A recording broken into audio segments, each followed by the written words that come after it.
Hello and welcome to an all-new episode of Anime Brain Freeze. We are your hosts who would love their rooms to be as cold as ice right now. I don't know about that, but hi, I'm John. And I'm CC, and I'm the winter child here, and when there's just too much cool anime to watch, we've got you covered. I want to be clear, I don't want to be melting in the sun, but I also hate winter, so just give me spring or fall, please. Anyway. That's gonna come soon enough. Today we're trying to withstand the heat by reviewing an appropriately cool robot versus monster show, Snowball Earth. But before we get to that, we will take a look at a couple of scorching hot premieres from summer season in the sneak peek. So get in your escape pod to blast off to a white paradise / hellscape. Make sure to bring kaiju deterrent and your self-help book, and definitely don't pause the pod. We'll be right back. Alright. Sneak peek time, as usual for new time listeners. We checked out a couple of premieres from the new season, from the summer season 2026, and we will give you our 2 cents on each of the shows we checked out. We got 3 sections, the nopes, the maybes, and the keepers. Nopes are the shows that we watched and said, no, thanks, that's enough of that. We're not going to watch any more. The maybes are the shows that intrigued us, but that we're not quite sure about if we're going to stick with them. And the keepers are the shows that we love the whole damn lot and will probably keep on watching.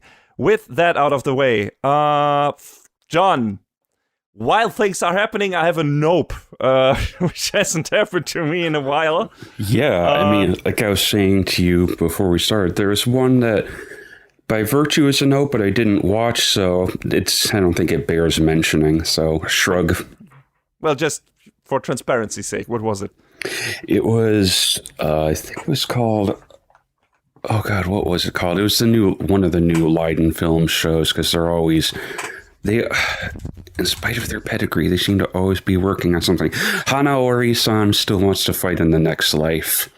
Okay, that sounds like an isekai thing. Reverse isekai, but yes. Oh, okay. It sounded like it was very much in the vein of the devil is a part-timer, right? In that same vein sort of thing. And it sounded silly, but I was like, there's already other stuff I want to check out. So, like, in particular, I guess I'll kind of gloss over it here that, Yomi no Tsugai is continuing, and I think we're both still watching that. Yes. The second season of Samurai Troopers is running, and Majilu Mir is running its second season as well. So, we can just get those kind of out of the way now. So, all right. Then let's get to the shows that are new, that we actually watched. Mm-hmm. And yes, my first entry is, like I said, a nope, and it's Chainsmoker Cat. Oh boy. Which is like this super raunchy, gross out comedy about a cat girl that, is chain smoking cigarettes. That's it. That's the show. Everything I see about that show is like, what a great advertisement to not smoke. Yes, exactly. Like her apartment is dirty, so is she all the time. She's hopping from day job to pay for more cigarettes, like funding her crippling addiction.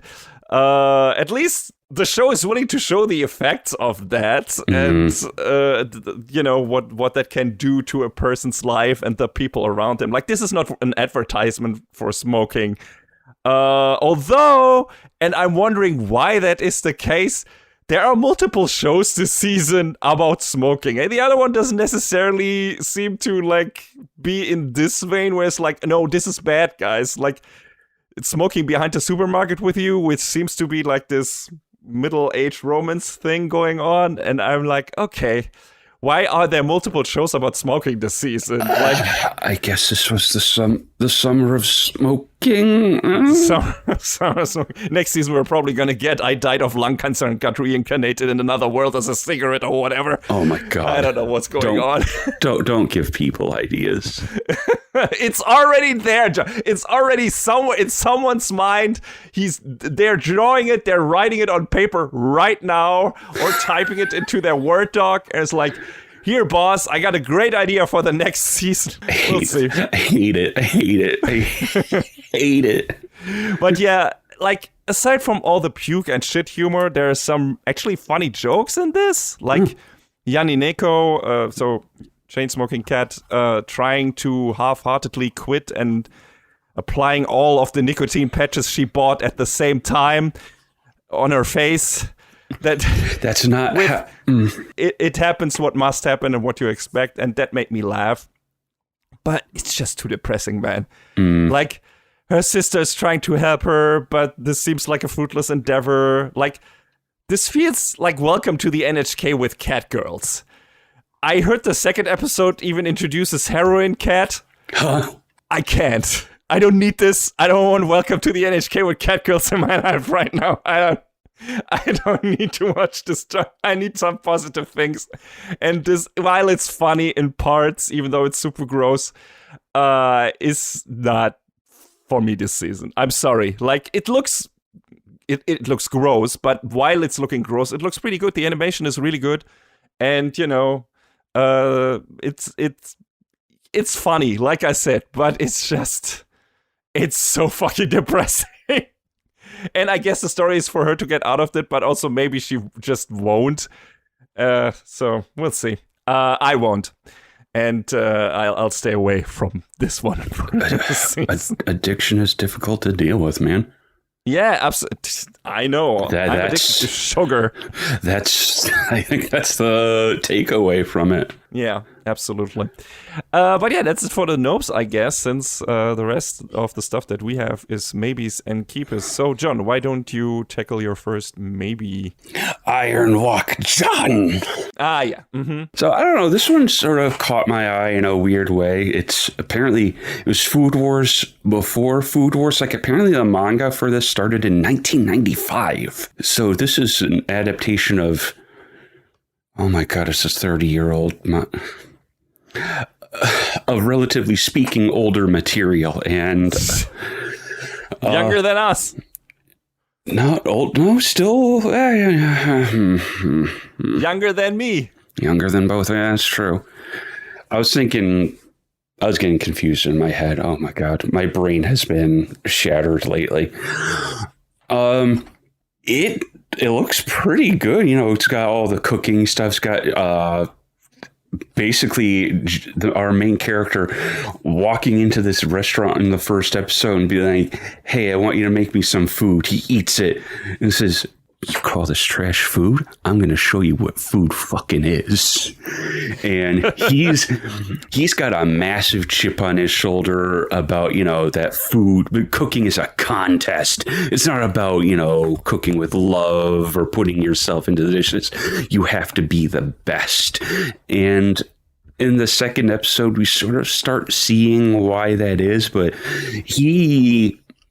John has a troubled home life that we can see, and it seems like cooking is kind of an outlet for that, but he still is hyper competitive, and his father is like this very well-known cook, and he is going to this one restaurant of like this, I think it's like this one person that his father knew, to go there and get a job, and it's a whole thing, and it's, the food all looks good like every cooking anime should, so I'm interested in seeing where it goes. We'll see what happens with it, but it definitely feels 90s because you see John as a couple of times in the intro with listening to music with a Walkman. Yay. So it's actually the portrayal is actually period appropriate, which is like,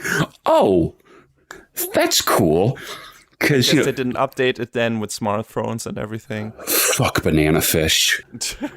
I won't let that go for that show. Like, it was not period appropriate. Like, I don't know why they did that. But yeah, no, it's interesting. And I could see myself continuing to watch and see where it goes from here. But yeah. The most important question, though, are there clothes flying off people's bodies when they eat the food?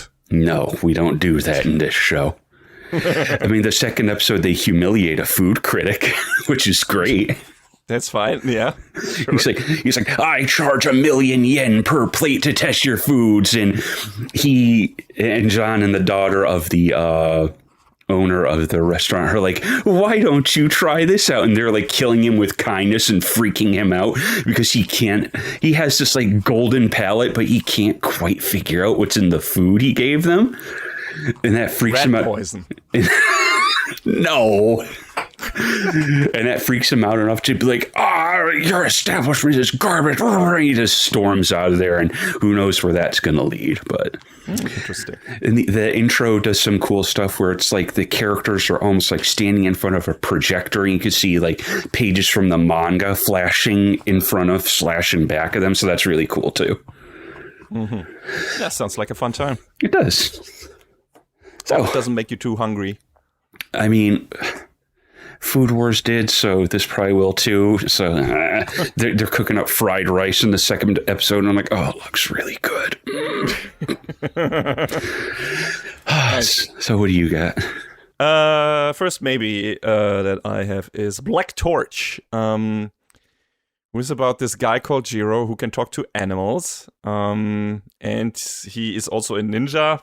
For some reason, he got taught the art of shinobi by his grandfather, apparently. And one day, he picks up an injured black cat in the woods and nurses it back to health. And then it turns out that cat is not a cat at all, but a mononoke, a human-devouring specter, going by the name of Rago. And some sinister forces are after Rago, and he doesn't want to get Jiro involved, so he leaves. Jiro, of course, follows him. And gets impaled by one of the monsters hunting Rago. And then Rago decides to save Jiro's life and fuses with him, and they both dispose of the other Mononoke. Awesome song with lyrics included, a bit of Metal Gear Rising vibes. And yeah, then Jiro gets taken into custody by the Bureau of Espionage, who will make him work for them, I assume, and judging from the OP and the characters in it and so on. And yeah, good action. Of course, very basic setup, but I wouldn't mind a good simple action of the season, so we'll see where this goes. I've only watched one episode so far. But yeah, seems like a basic fun time. Let's see what this duo can do and where this will actually go. Seems like the other Mononoke are all just after Rago's power, and they are now really angry at him for debasing himself, fusing with a human, and so on. So we'll see where this goes. But yeah, so it looked good. Good fights, good action choreography, decent animation, and yeah, I liked it. So we'll see if I stick with it after like 2 or 3 episodes. What do you have next? I think I'm going to switch the order here, a couple of mine, because I feel like this one should probably be a maybe than a keeper, but... Okay. Magical Girl, Lyrical Nanoha, exceeds Gunblaze Vengeance. That's a long-ass title. It is, because it's all about this girl named Shina Kuze, and she fights these invasive species aliens that are basically threatening our world, and she's doing it to protect her little sister Setsuna, who turns out she was actually one of them, but...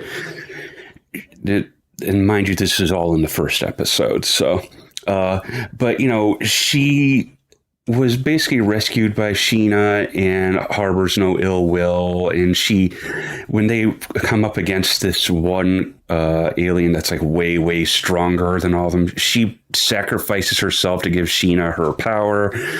And they kind of become one and go on to fight these species together. And this is called Wind by this this organization called Exceeds. And guess who's part of it? This little girl named Nanoha Takamachi. But I've seen her before. And this series is very confusing because, it requires a little bit of explanation. So I've talked before about like some of the other Nanoha stuff like Vivid Strike and whatnot. And silly me, I thought Nanoha was just a straight line on its timeline. When is it ever, John? Okay. So it's a straight line asterisk because there were 2 movies early on that were retellings of the original Nanoha series and its sequel, Aces.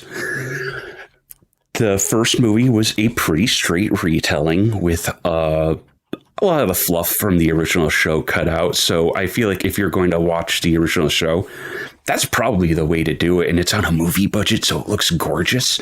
About the only thing you'd be missing is that a couple of the songs they use are different from the actual series. So if you want one insert song, you'd watch the series. If you want a different one, you'd watch the movie, but that's whatever. Apparently, it must have forked off from the Aces movie, because after that, there were two other movies, Reflection and Detonation. And I guess that sets off a whole different timeline, which that's what Exceeds goes off of, which, by the way, this show is the sequel to a manga that is still currently running? Question mark? Okay. Weird. Which so wait, when does it start? Like the chapter that is already out, or earlier, or what? I don't know, because apparently I made a lot of homework for myself. I need to watch the Aces movie. I need to watch Reflection, Detonation. I need to read the manga. I'm like already 3 episodes deep on this, and it's kind of nice to see Seven Arcs, the animation studio, kind of back on their game, because they were off it for a minute. Like, some of their production was like not the best, which is unfortunate. They had been doing so much good work for such a long time. Because I was looking at the timeline and looking at like when in canon, quote unquote, it takes place. And I was like, oh, this takes place between Aces and Strikers, which, looking at the year, it makes sense. But it doesn't, because shut up, we said so. That's why. So I just question why they did this, and there's no official translation for the manga either, so if you want to read it, you have to seek it out. And I don't think you can buy the 2 movies anymore, Reflection or Detonation. And I'm kicking myself now, because they used to be listed on the Crunchyroll store, and because Sony is trying to kill physical media, and that's a discussion for another day, but it ties in with this. Mm-hmm. Yeah, absolutely. You can go on Amazon and let's do a price check real quick. You can buy that Blu-ray for, now the listing is gone. I saw it the other day for like $500. Guess someone bought it. Crazy. So yeah, I mean, I love Nanoha. Like, I thought it was like my first exposure to it was hearing the intro song to Ace's Eternal Blaze and be like, hey, this Nana Mizuki girl can sing. Huh. Oh, do tell. And then going back and watching the original and thinking, oh, that was pretty good.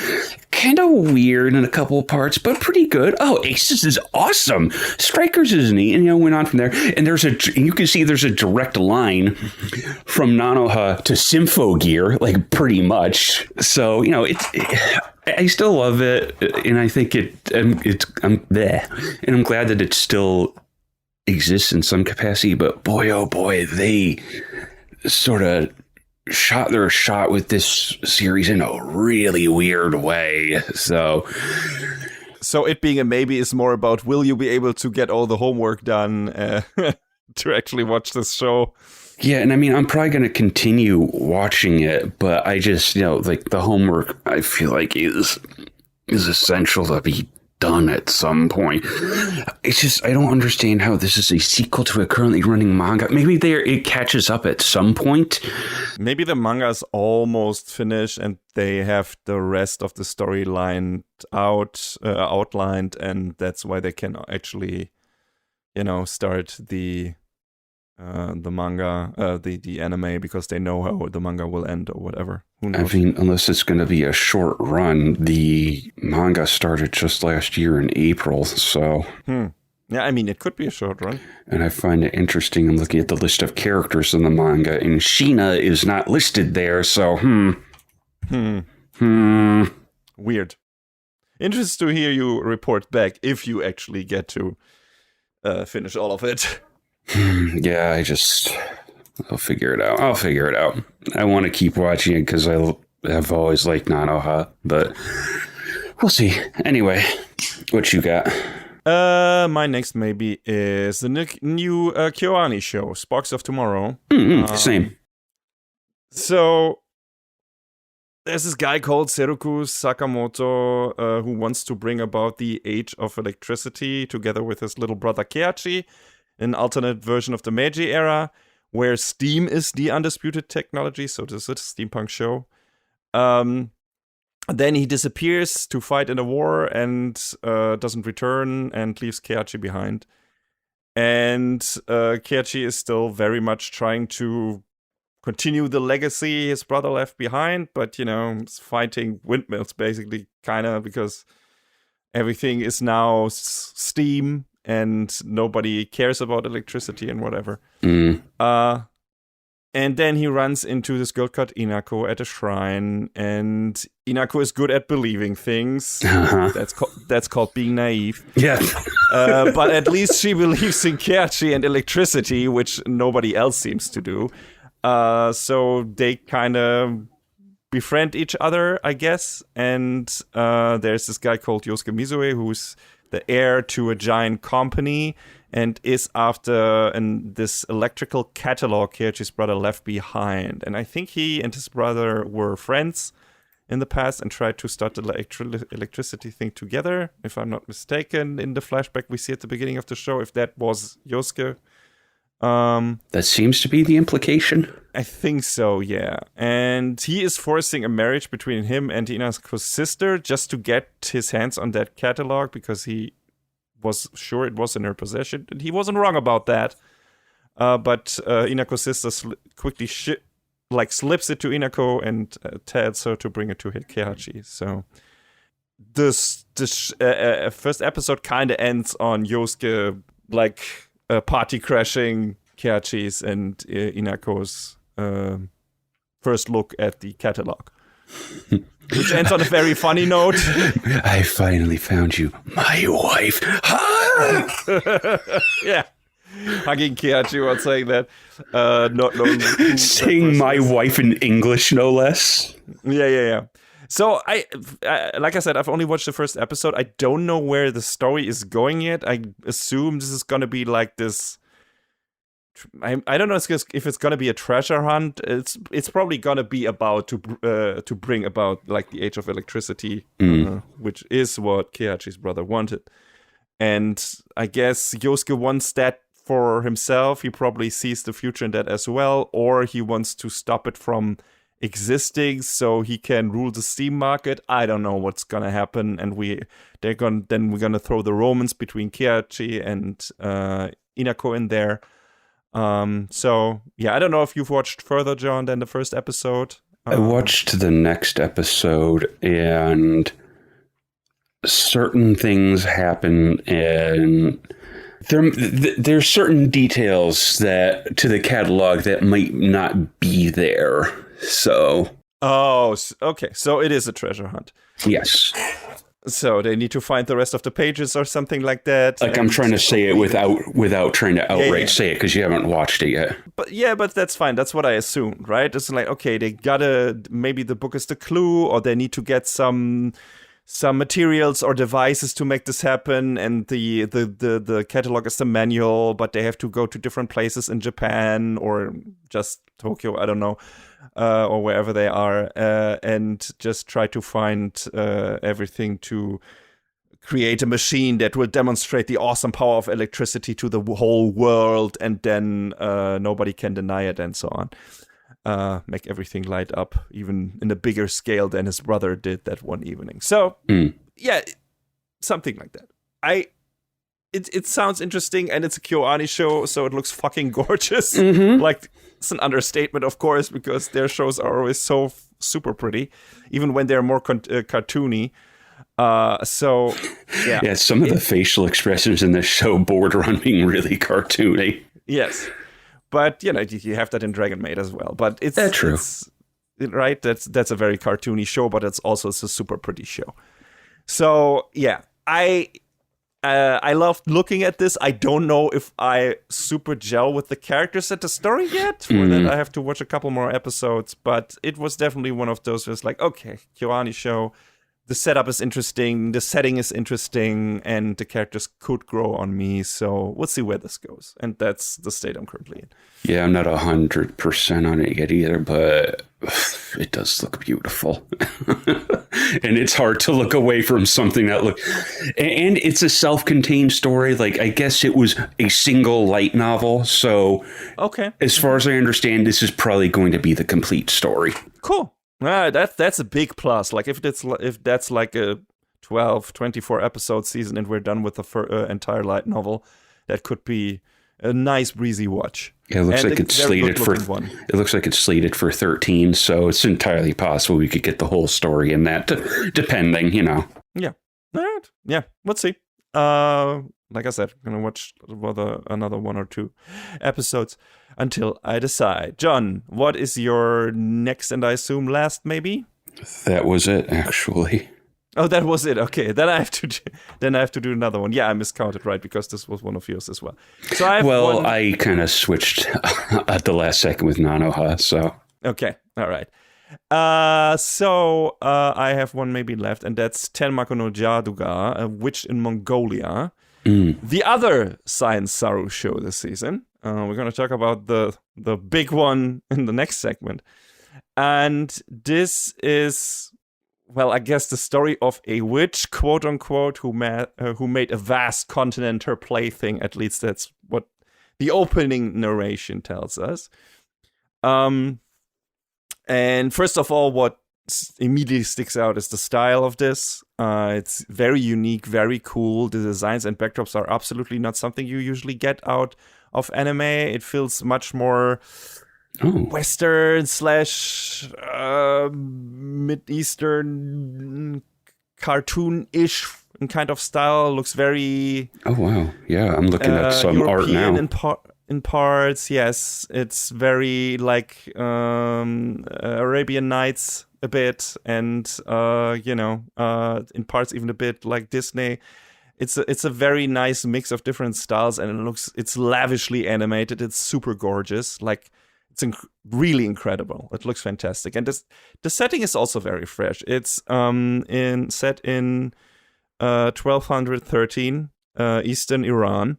Main character, no, not the main character. Our main character is picked up by a lady called Fatima, who recently became a widow and is looking for a new slave, able to help support cleaning up her big house and everything. She already got a couple, but she lives in a very big estate and everything. And in exchange for giving her a good deal, the slave vendor Ahmad asked Fatima to take in one of his other girls for a while, even though she wasn't looking for that one, to have her educated in her household, because her household is very, first, rich and also very well educated, like very well read, and he wants to have that for the girl so he can get a better price for her and so on. And that girl is Sitara, which means star. And Fatima agrees and asks her brother to teach Sitara. At first, Sitara is absolutely not okay with this. She's trying to flee.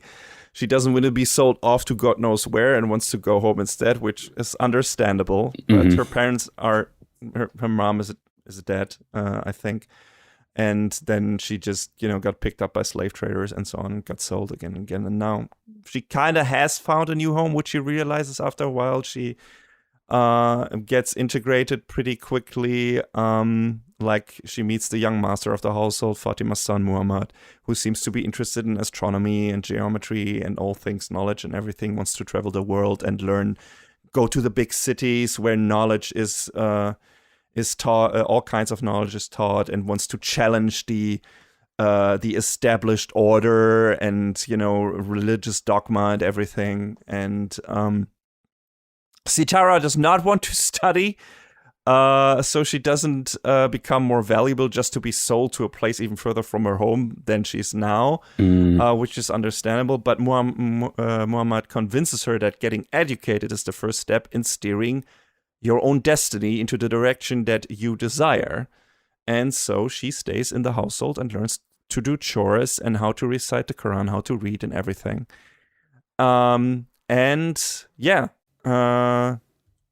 This really does sound unique. It is very unique. And then Muhammad decides to travel to a variety of cities, like I said.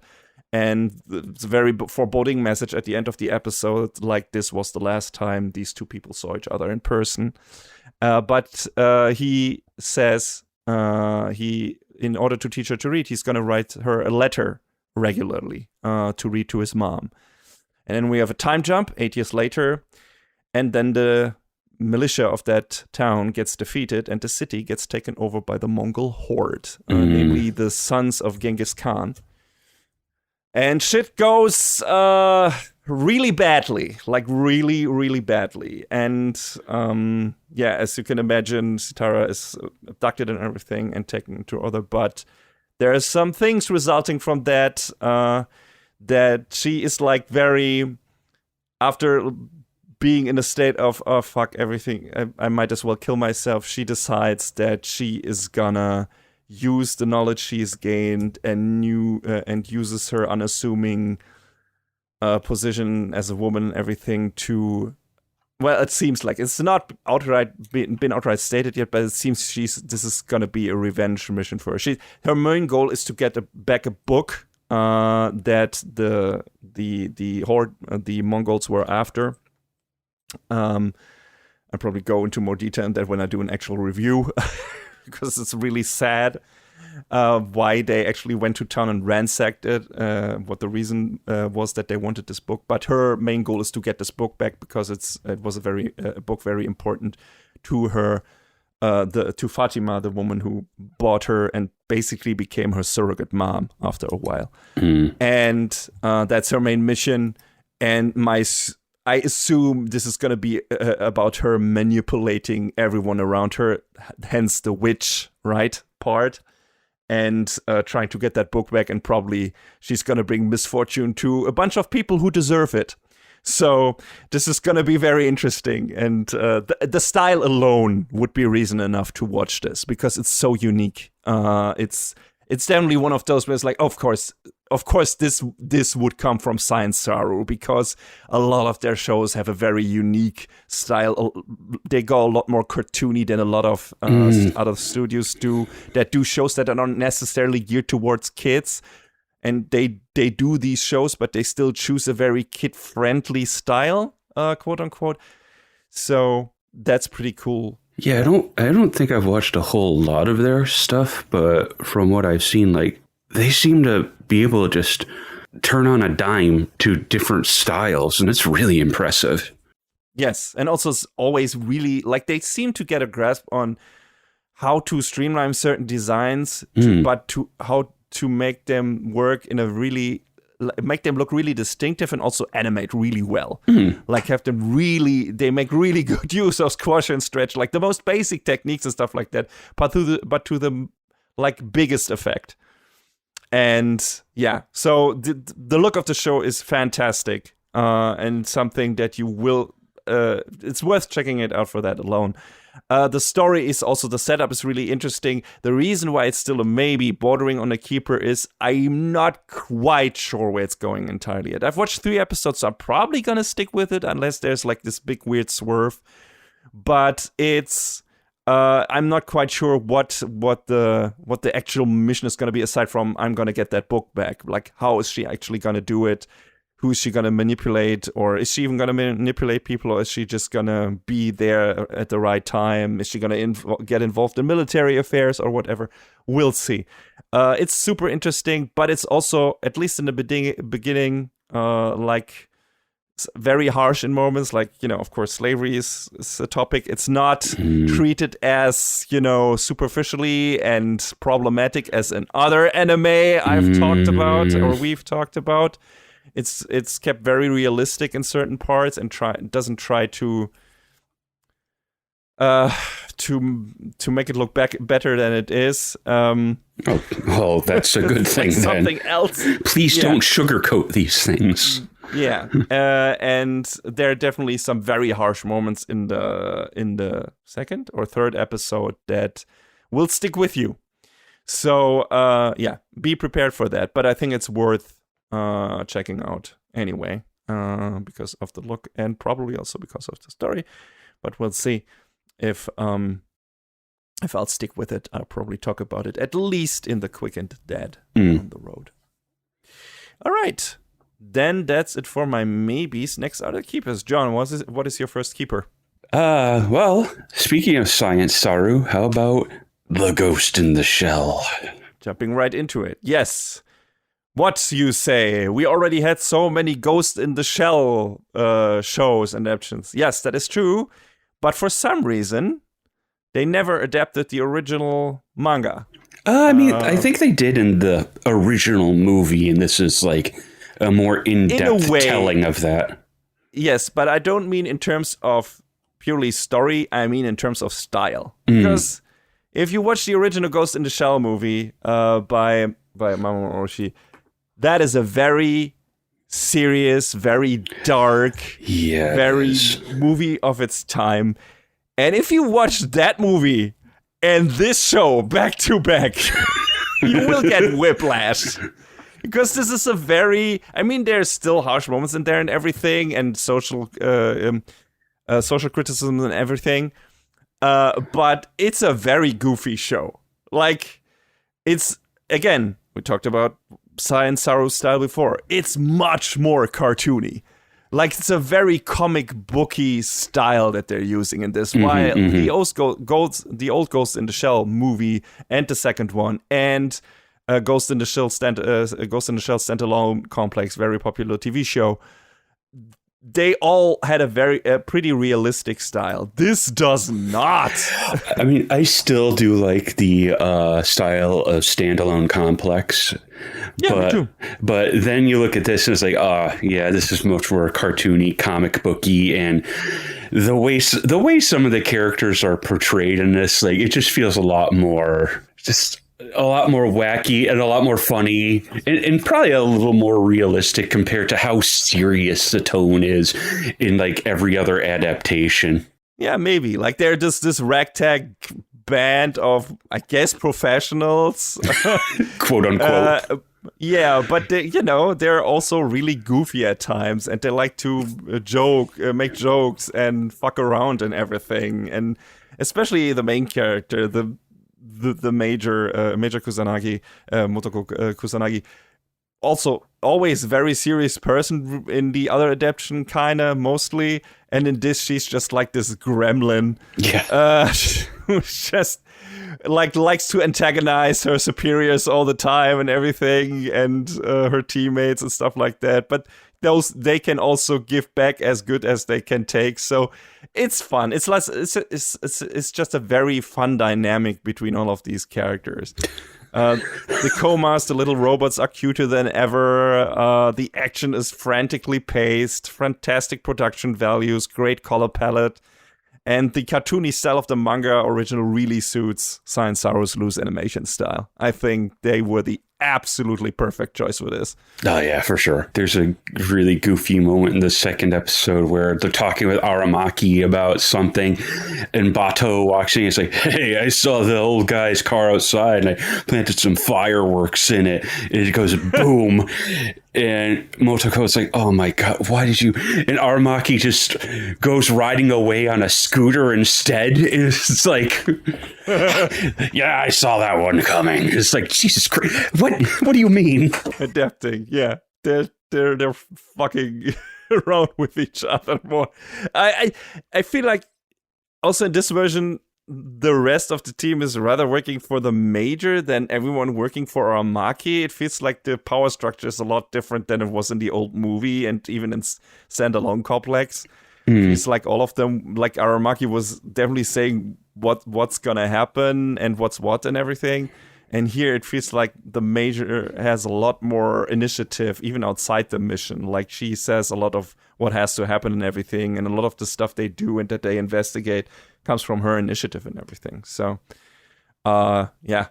Which Ghost in the Shell incarnations did you watch, John, aside from Standalone Complex? Oh, I think I watched. Well, obviously I watched those. I think it was Arise. Yeah, is that the newest one, or did they do something after Arise? I think it's the newest. Before this, I mean. I think that was the newest. I think. That one was. didn't hear that many good things about Arise, to be honest. It was just okay. Like, I didn't think it was bad, but it was like, if I had to choose between that and SAC, I think there's a clear choice. And then I guess there was SAC 2045, which follows after Second Gig. That I didn't watch, but there's... Yeah, me neither. Was that a movie or OVA, right? An ONA. Apparently there were 2 ONAs.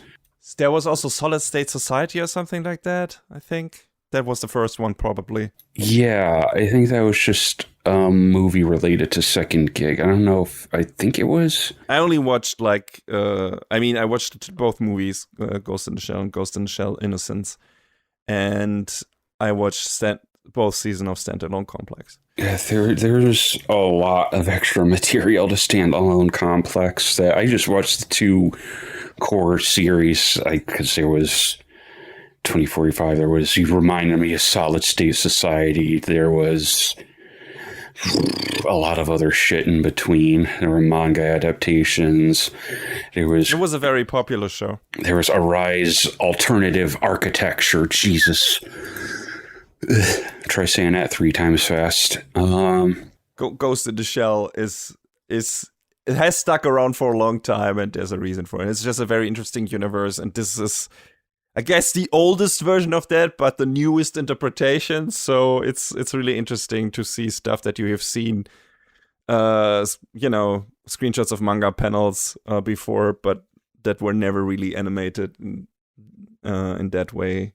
So yeah, I'm really interested. I've only watched 1 episode so far, but this is definitely one of my must-watch shows this season, of course.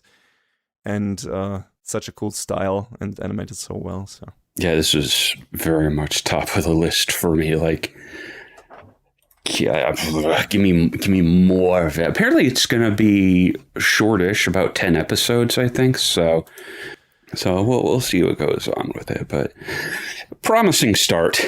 Absolutely. Yeah, looking forward to more. And the last one, our swerve. Oh, what could it be? Capcom presents Wait, wrong series, wrong game. No, we're staying basic. We're staying with Street Fighter 6. So yeah, this is... it's not a joke keeper, because this is a genuinely fun show, but it's definitely one of those out of left field things, probably for maybe people who are like, wait, why did you put this as the last final keeper? Well, we both like fighting games, and this is a show about girls playing fighting games. And apparently going to Evo Japan as the finale sometime in the future. As the awesome OP teases. It's super metal, man. Yes, it's really cool. There's aura farming, for some reason, but it's, so this is about this girl called, the show, first of all, young ladies don't play fighting games. I don't think we mentioned the title yet. Tayari deshita. And so it's about this young girl, Aya, who just started at a very prestigious school for girls and feels like she's not fancy enough to fit in. And there's this other girl, who everyone calls the White Lily, who also started just recently, but is already a star of the school because apparently everyone says she's super aloof and, if she shoots you a gaze, you are in luck and everything, and everyone adores her for that. Weird.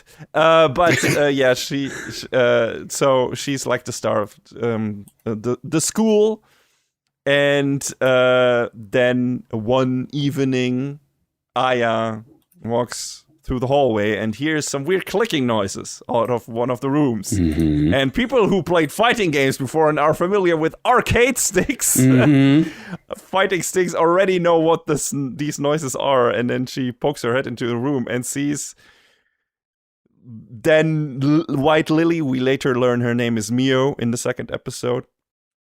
Mio playing Street Fighter 6 and losing her absolute shit over winning. Just doing trash talk at the person she just beat to a pulp, apparently, which is very fun. A lot of this show has the same energy as Rock is a Lady's Modesty from a few seasons back. Because Oh, they're so calm. They're so fuck yeah, GG, bitch. Yeah, it's very, like, it feels very down to earth in the beginning, and then it goes up to 11, and then it goes back down, and it gets back up to 11 again. It's so fun. Like, we have a narrator commenting on characters in a workings, like it's a battle shonen. And, there's some other wild shit, like characters like start spitting blood, like they receive battle damage in a fighting game, but in real life for some reason. It's just when they get like emotional damage or something like that. And it's really fun. And basically it's about, so Aya, as it turns out, has also played fighting games in the past before, but she stopped playing them because she didn't have that much fun anymore. They didn't like their spirit anymore. She was just grinding points online. So she stopped, and she decided to do something, do the complete opposite. Like she says, the realm of savagery furthest from what a young lady should be is fighting games. Glad we agree, young boys too, though. True. Like fighting games are dangerous. Protect your kids. I found it really funny that the show had to do a special disclaimer at the bottom, though, when she said that. It's like, in her opinion, this is still an advertisement for our fighting game. We can't ever just say that and leave that uncommented. Please play Street Fighter 6. Please buy our branded fight sticks, please. Yeah, so of course this is mostly an advertisement for Street Fighter 6. But if you're like having fun with fighting games, there are a lot of in-jokes thrown in there. There's a lot of fighting game terminology, which is also one of the things. The show explains stuff to you, but I feel like if you like have no familiarity with fighting games and how they work and what you have to do and what you have to do in Street Fighter 6 to win and what the different moves are and so on, you might be a little bit lost. Like, I feel like if they do some very basic legwork in the beginning, like when characters throw some weird terminology in there and try to explain it to you, but not for all of it. And a lot of that show is just you watching two anime girls playing fighting games, and then you get real footage from people basically playing Street Fighter 6 against each other. Like, it's a screen recording of a Street Fighter 6 match. I mean, so the interesting thing about this is apparently the game has been updated with each adaptation, because there was, the original manga, and I think the game in there was some like mix between like Street Fighter 4 and a couple other things. Like, it was legally distinct, but people were looking at it and be like, oh, you can see elements from X, Y, and Z in there. Interesting. And then Capcom stepped in for the anime edition, said, no. The live-action adaptation a few years back used Street Fighter 5, and now we're at Street Fighter 6. Interesting. So they have to finish this adaptation before Street Fighter 7 comes out. So when the next adaptation comes out in whatever year, maybe it'll be Street Fighter 8, 9, Alpha 4, EX5. As if we're ever going to get another Street Fighter Alpha game. Come on, John. Shut up. Let me dream. Yeah. But, man, when they threw out focus attack dash cancel, I felt like I was hit by a nuclear bomb. I was like, Jesus, I haven't thought about trying to do an FADC in 15 years. God. Yeah, it's fun. Like, I mean, mostly the show is about Street Fighter 6, but they also bring up a bit. Sometimes they also brought up Street Fighter 4 and so on. And because Aya got her start with that, she played that when she was in elementary school together with the boys, and it was like the first hobby that she got really interested in and everything. And so there's a lot of nostalgia for it, but like I said before, she kind of wants to get away from that because she hasn't felt the fire anymore. But when she fights Mio, that fire kind of comes back.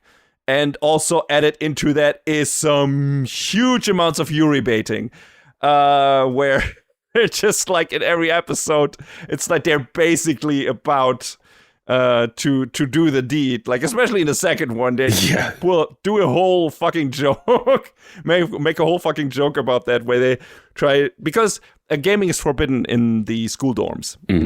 They're not allowed. So they have to do all of this in secret, up to the point of when they get discovered, playing in the room, or almost get discovered, they jump through to a glass window. It's just one of the most what the fuck moments with a nice epitaph. But it's so they also need to find places where they can play.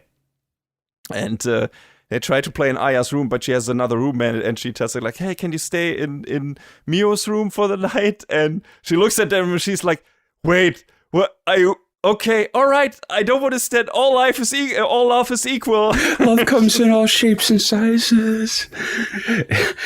I gotta go back to that tweet you shared with us about how this is listed with the Yuri tag, and then this person was like, there is no love in a room with a Juri main, Ryu main, Kami main, and Ken main. That is hatred. This is lesbian LARPing. Don't trust what the anime tags say. They at each other's throats. Yeah. And that's probably bound to happen because there's going to be more girls thrown in the mix. At least we're going to have at least 4, I think, if not 5. And then apparently they have to fight guys at Evo Japan.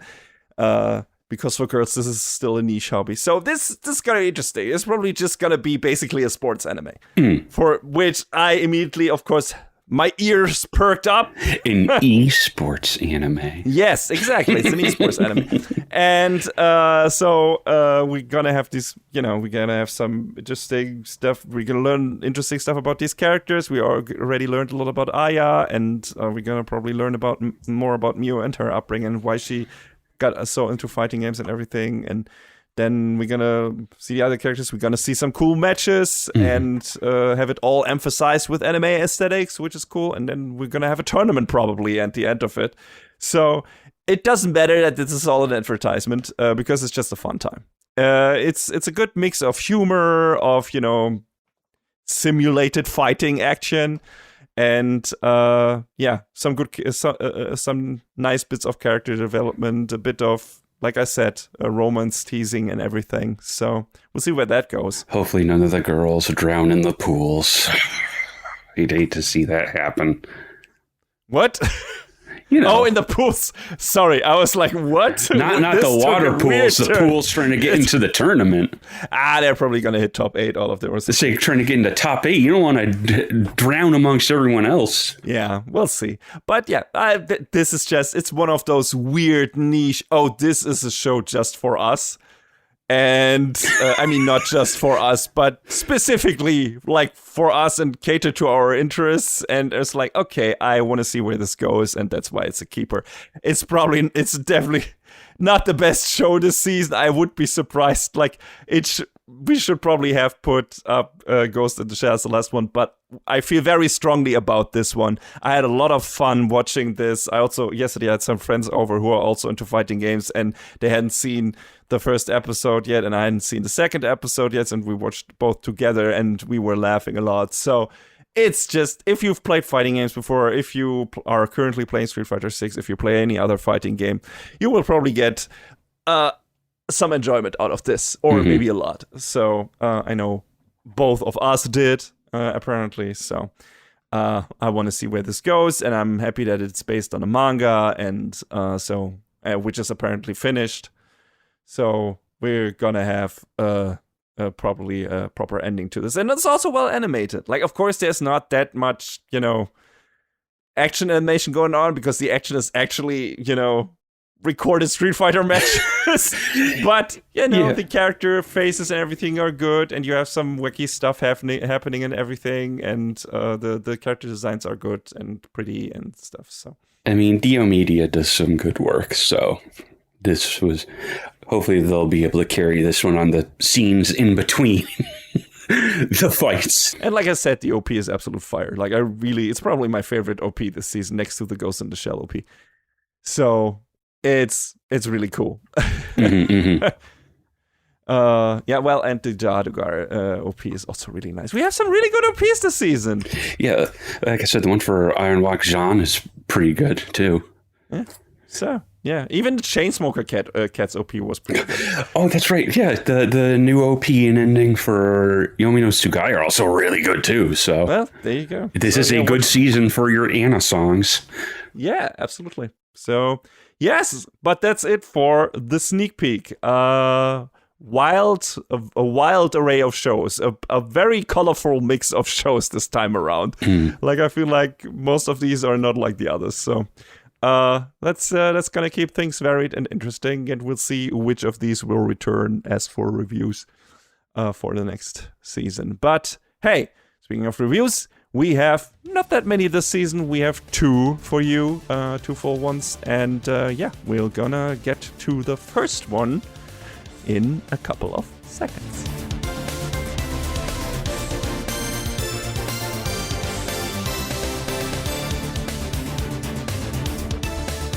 It's been a hot summer, but at least it won't be as cold a winter as it is in Snowball Earth. Hopefully. I wouldn't mind it, but I would like to, not have that many kaiju running around, preferably, unless I can become a kaiju tamer. I mean, I just am speaking to environmental affairs as well. Those are environmental affairs, John. Yes, kaiju are naturally occurring. They're more totally and more. real. Haven't you heard the good news? Yeah, let me look outside my window. Oh, there's Mothra. Hi. I see it out there. Yeah, it's out there. Yeah, I'm sure it's out there. God. But they're definitely in the show. If not in real life, they're definitely in the show. Snowball Earth. Yes. So, shy, socially awkward mecha pilot Tetsuo spent his entire childhood fighting kaiju, the intergalactic monsters threatening life on Earth. Out in deep space at the climactic moment of the final decisive strike against humanity's gargantuan enemies, something goes horribly wrong with his mecha Yukio's new doomsday weapon, the omnidirectional infinity laser. With Earth's last-ditch strategy failing spectacularly, his beloved mecha sacrificing himself to save his life, sole survivor Tetsuo hurtles back to Earth in his escape pod and 8 years later awakens from cold sleep to find his world inexplicably frozen from pole to pole. Things go from bad to worse in this show real quick. Yeah, like it fits very, despite, the kaiju attack in the beginning and everything, and they're gobbling up people and shit like that, which you don't really see that much in the beginning, in the very first couple of minutes. It felt kind of lighthearted.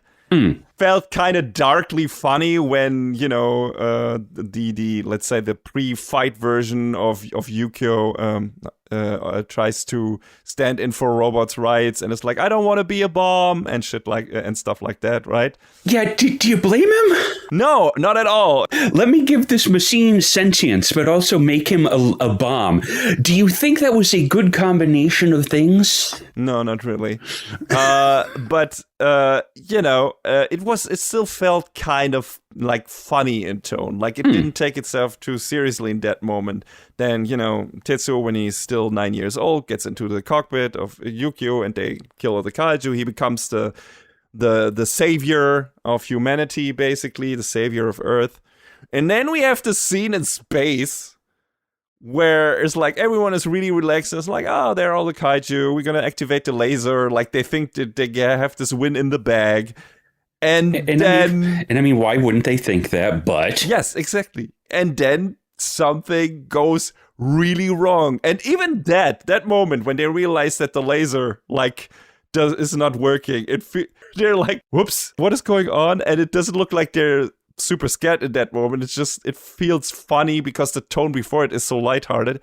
And then it gets so dark and scary when the kaiju just tear the ship apart.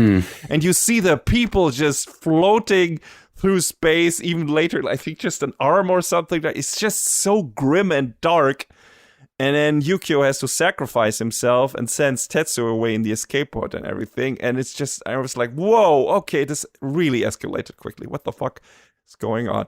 So, I don't know. How did you take that emotional whiplash? I mean, you're 100% on it. Like, I think, though, what really got to me, though, was seeing, the kaiju crawling into, parts of Yukio like worming their way in, and I was just like, ugh, I don't like this. Yeah. Tetsuo wakes up on Earth 8 years later. Everything's frozen over. I guess I don't even know how many years this is after the first kaiju attacks. Maybe did they say like 10 years or something like that? No, because he was only 9 back then, and he didn't age in cryosleep, I guess. Okay, so it was 10 years after the initial incident when he got into the robot that they went to take part in this quote-unquote final battle, and then another 8 years after. So, yes. And the attack starts in 2025. Oh no, we're overdue. Yeah, and okay. So he tries to get his bearings, tries to find what's going on and everything. Stumbles into another kaiju, has a fucking excavator battle with it, which is super cool. Mm-hmm. First of all, soundtrack is super good of this. It's done by Hiroaki Tsutsumi, who did Dr. Stone and Jujutsu Kaisen, and Tatsuya Kato, who did Dr. Stone Food Wasn't Free, and Yuki Kanesaka, who did Dr. Stone and Ghost in the Shell 2026. So we got some great talent on the music all around. Yeah, absolutely. Basically, the Dr. Stone crew is right, and that was the first thing I was thinking of. Oh, is this the Dr. Stone guys? Because is that the same team? Because that soundtrack sounded very familiar to that in a way, like in terms of in the hero or heroic moments, right? When the fate is turned around or whatever, everything is grim and then something good happens and everything. There are a lot of moments of like this in Dr. Stone when there's like a discovery made or the invention works or stuff like that. And it kind of felt like that in terms of what they were using in terms of melodies and everything. So really cool. Sticking with the presentation, this is a mixed CG 2D animation show. Yeah, it's like mainly CG, but there is a lot of 2D sprinkled in. Yeah, especially like in some pivotal moments, action moments, I guess. There's a moment in the second episode where like Tetsuo dashes forward to get the attention of a kaiju to distract them from other people, and that is definitely 2D animated when he like dashes into the screen. That is not CG. And some moments where facial animation is very important and needs to be extra detailed and stuff like that. But outside of that, all the main characters definitely are CG, and of course Max and everything are CG. The kaiju are CG and stuff like that. There are only some very few moments that are 2D animated to emphasize certain moments. And the facial animations on Tetsuo's CG model are pretty good. But his body animations are a bit stiff at times. Yeah, they can be. Yeah, especially going from Beastars, which was one of the last shows I watched, to this is a bit rough in terms of CG character models fidelity. I mean, I don't know if CG is one of Studio Kai's specialties, but I mean, they got, well, I guess only in the first episode, they got a bit of support on it, but I got to imagine they kind of handled most of it moving forward. But, you know, obviously this isn't an orange show, but I feel like they probably did what they could at least, you know? Yeah, it definitely looks serviceable. I've seen a lot worse CG animation. They, you know, sometimes stiff body animation aside, like I said, the faces are pretty well animated. The fight choreography looks good. There's good camera work in here. So they definitely used what they had to the best effect that they could. So yeah, it's only in very, very few moments it's like, this looks kind of rough. But overall, I was pretty happy with the presentation of this. I don't know about you. Yeah, for sure. Like, there's some odd spots, but I feel like on the whole, it didn't really take me too far out. I was like, yeah, okay, you know, we're gonna keep moving with this, and it's fine for what it is. Yeah. So yeah, going back to the story and the characters. Tetsu, when he beats the shit out of that one kaiju with the excavator, he also runs into his first humans he's seen in a while, or since he went into cryo sleep. So he has basically no idea how to interact with them, which is kind of a product of a really fucked up youth. Yeah, like his dad wasn't there for him that much, and like he didn't really have that many friends. He was put into the hurled into the savior role pretty quickly, and due to that, a lot of people made up their opinions about him without even really knowing him and everything. And he is a very socially awkward person, or was that anyway. And that, of course, got fueled by that. So now he has like this self-help book, like 777 Steps to Gain Friends. Written by Professor Lonely Iwaki. Yeah. And it is fun. Like he has like this mini missions he tries to accomplish from the book. Like in each episode, you get like a check mark on you get a check mark on the episode titles, which also look like they're from the book, which is not necessarily the case. But also in the episodes themselves, you sometimes get like a check mark on an item that he completes from the book. To gain more friends and everything. So that's a big character development through line. Yeah, it's good to give yourself goals to shoot for, and that's what he does. Yes, and I mean that kind of also fits his character. Like he might be socially awkward and he's very hesitant in interaction with people, but he's a very smart person. He is a kind of genius, not because he was able to control Yukio at a young age. He's very good at tactical analysis and can make the best use of any tool at his disposal, really. So, like I said, he turns the excavator shovel into a spear and impales the kaiju's brain with it. Like, he's like, okay, this shovel is not doing anything. Let's try to break it in a way where I can just use it to penetrate the shell of the kaiju and actually kill it with it. And we see several versions of this down the road where he's trying to get a grasp on the situation and then tries to devise a plan to turn it in his favor. And it's really cool. Like he's aside from just this problem and real problem of talking to people, and that can get frustrating where you have moments just like, open your damn mouth, dude. and Yukio's trying to encourage him all along. Yeah. He's like, I don't know what you're doing with that stupid self-help book. But I mean, I feel like Yukio is kind of half right on that. But the book also does help anchor Tetsuo's motivations a bit. So it's like they're sort of both in the right, but also sort of both in the wrong on it. Yeah, it's, Yukio is right that the book is only a crutch, right? But it's a start. Like, it gives Tetsuo some kind of point to start from, while he is, instead of being overwhelmed with how do I actually properly interact with people, how do I even, where do I start? How do I get over this shit? And this book helps him do that. Even if it's not Yukio's preferred method, but he has been the only friend Tetsuo has had, basically, since he was a child, since forever. And so he kind of suffers seeing Tetsuo always having trouble with this, and he would love for him to be happy, and he wants to protect him and everything, and he doesn't want to be his only friend, but he also, is like, there are better methods than this. You're thinking you're too much in your head. And he's right. Tetsuo is too much in his head about everything, which is part of the problem. And but I still think the book has a somewhat positive effect of it, even though some of the mini missions are kind of contrived, I guess, are not necessarily applicable to this whole situation that Tetsuo got thrown into. Yeah, about that.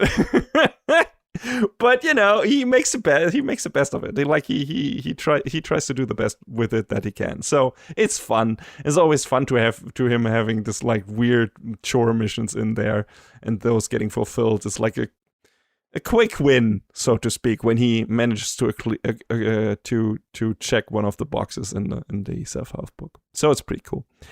But yeah, he meets these people who harvest the kaiju, and we get to know a couple of important characters. I guess first one is Nogi, who is the chief of the Mall Village, which is basically just an old defunct a shopping mall that they have now holed themselves up in, because it's kind of in an area that is somewhat protected from the kaiju, I guess. And there's another reason why they're kind of safe there, at least for a while. And there's that. There's this guy called Takimura, who kind of adopts Tetsuo and makes him part of his family, which leads to Tetsuo seeing Takimura's daughter Hagane naked, immediately faints because of it and forgets it it ever happened, which might have saved his life. Though I feel like Hagane was also a bit sad about it, like the way she reacted to it when she realized that he forgot about it. She's like, okay. I don't know, maybe, or she was just like, do I buy that? I don't know. Her reaction was a bit weird. And I don't know where they're gonna go with this. Obviously, it's like, okay, we have Nogi on the one side, who is like this very cool girl, and she has a very special thing going on, which we'll talk about a bit a bit later. But she's also kind of very cute, really loves pineapples for some reason. And then we have Hagane on the other side, who is, I guess, like, you know, with the naked thing in the beginning, you would assume, okay, the show is positioning her as becoming his main romantic interest, maybe, but also, I don't know, maybe she's just supposed to be his sister now because he gets adapted into this family. I'm not sure what they're gonna do with that yet. It's not super clear. I was just stuck because, his name is Tetsuo and her name is Hagane. So iron and steel. Oh God, how did I not put that together? Okay. We'll see. I don't know what Nogi is, if that is also metal related. That is a good question, actually. But also that could make sense if they would just become now brother and sister in this new family that Tetsu got adopted in.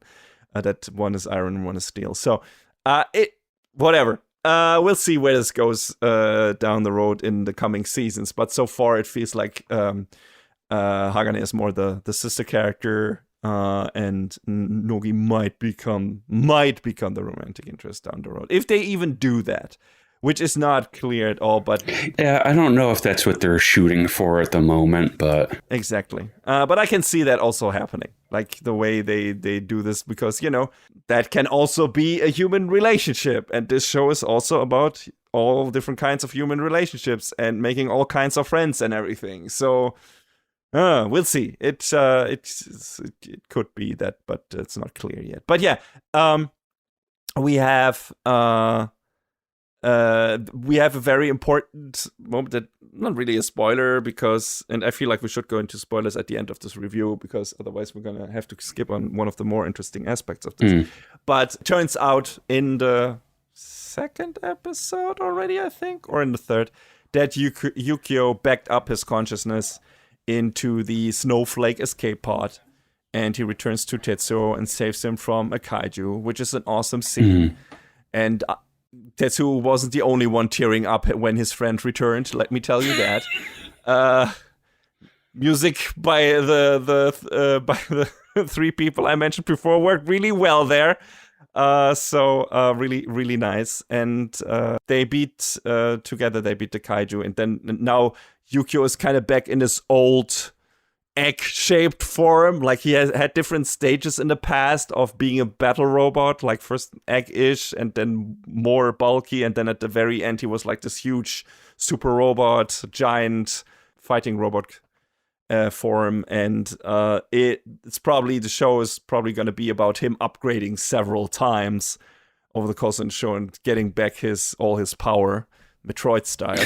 And that's cool. Like, that already happens in like the big fight, like which makes up pretty much the entire second half of the show, of this season. He upgrades there at the end and gets a cool new weapon and everything. So it's nice, and I expect a lot more of that to happen in the coming seasons. Is this based on a manga, or is this an anime original? This is a manga, and the manga is still running as far as I understand. The last volume of it released in April, so... How many volumes do we have? 11 at the moment. Okay, so they got a bit of things, a bit of material to go. Who animated this? Satellite? Studio Kai. Okay, right. And do we know the director? It was directed by Munehisa Sakai. They've done a little bit of work on Dragon Ball. Not directorial work, but a little bit of Dragon Ball, a little bit of One Piece, actually. Some shit. They directed Zombieland Saga and Revenge, so they have done some work out there, like Dragon Ball, a little bit of Sailor Moon as well, a little bit of Precure. So it looks like they might be on Toei's payroll pretty often. Definitely know their way around shonen action then. So that's good. And this is a very action-heavy show. I mean, there are, of course, the character bits in here that are fun, but this show is mostly fighting.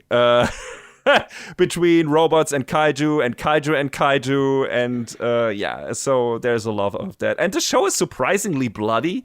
Like the kaiju getting dismembered, people getting squashed, open fractures on kaiju, all pretty gooey stuff. Like I didn't expect that from that show because it's a kind of a not super cartoony look, but it definitely feels a lot more, I don't know, not super dark. It feels a lot more colorful. Then you have the kind of goofy form of Yukio after he basically gets rebooted and everything, which is not your usual fighting robot form. But yeah, the fights are actually very violent in parts, especially when it comes to the kaiju. Like, they get fucked up. Yeah, they do. They get cut to pieces, slashed apart. Yeah. So be prepared for that. I was not. I was like, oh, Jesus, okay. There's a lot of red stuff here, but it was fun. Yeah, I just kind of went into this thinking, we don't see mecha anime too often. Oh, holy moly!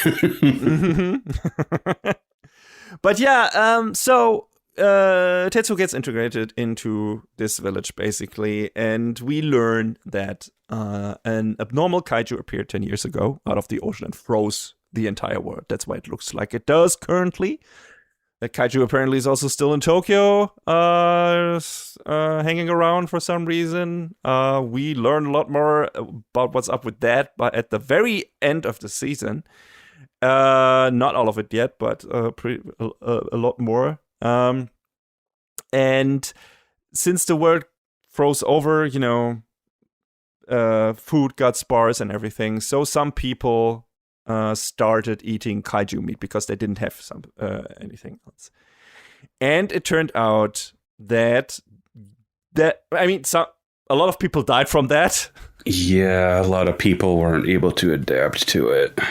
It couldn't, got poisoned basically and died because of kaiju meat poisoning, whatever. But some people who ate the meat got special powers. Were able to communicate and partially, I guess, control kaiju. And Nogi is one of these people.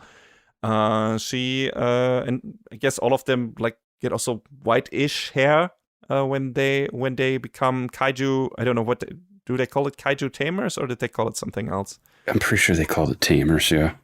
Yeah, something like that. And yeah, so she's one of them. And she found this... She got befriended this weird kaiju that looks like a freshly hacked chicken, but also somewhat gross. Like a hairless chick. Yeah, pretty much. But with fire powers. And that is which gives the mall village this special situation because this kaiju called Land of Men, for some reason... because Nogi read books to it, because that was the contract, the condition of the contract, apparently, which I guess every kaiju asks from their tamer, it's like, hey, I will help you, but in return, I want knowledge from you. So that manifested in Nogi reading each night books to Land of Men, and that was the title of one of the books, which that kaiju liked a whole damn lot, so it picked that name for itself. So that's what it's called now. I guess it kind of makes sense, considering, it makes the land habitable for the humans. Yeah, Land of Man, sleeps under the village, and since it has fire powers, it gives the mole village heat and energy and protects it and everything. And so they are kind of well off considering what the world looks like and that the conditions are pretty harsh. So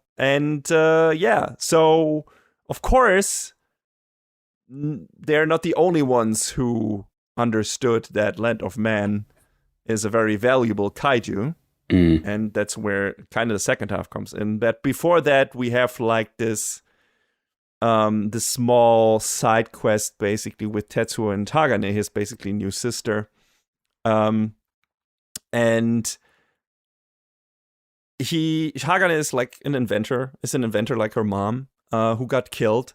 Also, again, hyper fucking dark scene. We see, it's like she talks about it in passing in the beginning. It's like, yeah, my mom, I don't even know if she outright says that her mom got eaten by a kaiju. But we see that down like in a later episode, and it looks like only the torso of her. It looks worse than it did in Attack on Titan when Eren's mom gets eaten by a Titan, and like it looks really gross. I did not expect stuff like that from this show. And she wants to kill that kaiju, and Tetsuo helps her with that, and they fight together with Yukio. She even gets her own special seat in the cockpit, which is pretty funny. Well, it's cute. Then there was a really nice scene, like a really nice bit where Tetsuo helps her out, and even though he's not supposed to because it's very dangerous, but it also shows that she's very capable. Like she's very good with machines and everything, and she builds the upgrades for Yukio later, and it's really she's overall really, really cool character. Like in a show, this is kind of a shonen action show, so. In these kind of shows, I'm always really happy when we have good female characters, and both Nogi and Hagane seem to be really cool. I hope they stay that way and stay important until the end of the show. But right now, they're really cool. So I was happy to see that. I don't know about you. I hope that too. Man, there's so much. It happens so often. It's like, oh, check out this cool female character. Whoops, they're gonna get sidelined. Sidelined or killed. Like in Jujutsu Kaisen, for example. I mean, it's not confirmed yet that Nobara is dead, and she might still be alive. I mean, I would rather sidelined than killed. Yes, of course. But sideline also still sucks. It does, but... It sucks, but it's still the less bad of the two outcomes. Yes, but that's one of the consistent complaints I had about My Hero Academia, even before you jumped off, John, where it was like, okay, there are so many cool female characters in this, and we have, by the end of the show, there's like, how many of them are featured mainly? It's basically only one female villain character, and all the other ones are sidelined. That's honestly a lot less than I would have thought you said. I thought maybe like 3, but I'm assuming it's just Ochako. Yeah, it's just Ochako and on the other side Toga, right? They're Toga, the most right. important ones. And technically, you have a lot of female characters appearing, of course, on the sidelines. You have Tsuyu, you have Earjack. I forgot what her real name is. I only have her Earphone Jack. I only have her alias in the head. Was it Jiro? I think Jiro. Jiro, yeah. Yeah, she is there. I mean, all of the students, and that's what I liked about that show, that by the end, even the smaller students have like a very important or like a somewhat important role to play, and they still appear in the final fight and so on. So that was cool. But it's still like, in terms of actually getting a story, character development and everything, Ochako is really the only one after a while that they actually do anything with. That's so lame. On the other side, yeah, like you have all the cool main characters, all of them getting good character development bits, especially Shoyo and Midoriya, of course, Deku, and of course Bakugo. Given they are the big three, but still, it's like, hey, maybe fit some girls in there.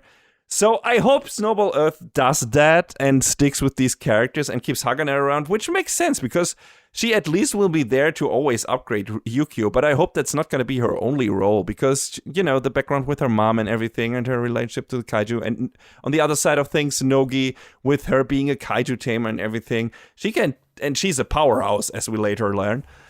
She can be around in all the battles and everything, unless Land of Men gets severely outclassed down the road, which could happen. But, you know, she can also upgrade probably.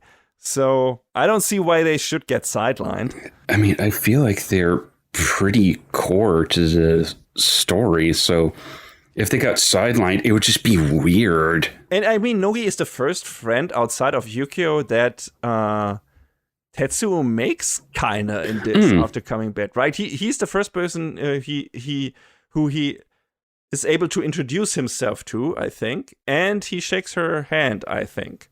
Yeah, she's the first person who really accepts him. Yes, so that's really important. It feels like, hey, she can be that person in his life, and be that person who he does a lot of the check marks from his book for, and actually gets maybe after a while puts the book away because he's so familiar with these two characters and is able to have like normal conversations and everything, and just be a friend to them.